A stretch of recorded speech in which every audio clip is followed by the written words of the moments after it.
Did you know that the 1968 Ford Mustang once appeared in a high-octane car chase scene that's been etched into cinema history? Yes, I'm talking about the iconic green '68 Mustang GT Fastback driven by Steve McQueen in the movie Bullitt. This car isn't just a piece of American muscle, it's practically an era on wheels. Let's start under the bonnet. The 1968 Mustang came with a variety of engines, but let's focus on the 390 cubic inch V8, the one McQueen himself made famous. This engine could churn out 325 horsepower and 427 pound-feet of torque. Raw numbers that might not seem astronomical by today's standards, but back then, it was like strapping a rocket to your back. 0 to 60 miles per hour in around 7 seconds. Plainly said, it moved.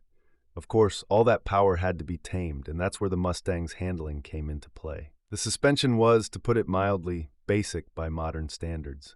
If you've ever driven one, you know what I mean. It's a visceral experience, an entire body workout, more or less. The rear-wheel drive setup meant you could whip around corners with a degree of finesse, but it was also very easy to find yourself in a fishtail if you were too heavy on the throttle. Performance wasn't all sunshine and rainbows, however. The brakes, disc up front, drum at the back, were a bit of a mixed bag. In an era of high-speed thrills, stopping power wasn't the Mustang's strongest suit. Let's just say, emergency braking was more like a leap of faith. Now, in terms of cultural significance, the '68 Mustang was more than just McQueen's co-star. This car sat at the intersection of quintessential Americana and counterculture rebellion. It was the preferred chariot of both suburban dads and rebellious teens. From drag strips to drive-ins, this car epitomized freedom and raw spirit. Yet, like any old gem, the '68 Mustang had its quirks and shortcomings. Take the interior, for example. Spartan might be a charitable description. No airbags or fancy electronics, a simple layout with basic gauges and, of course, that mandatory ashtray. The vinyl seats, durable yet not exactly the height of luxury.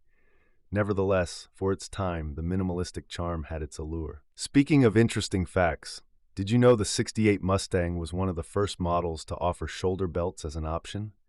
That's right. Even in the late '60s, safety was slowly starting to eke its way into automotive design. One final point. Rust. It's the Achilles heel of many classics. The '68 Mustang's bodywork wasn't impervious to the tin worm, so if you're lucky enough to own one, vigilance is key.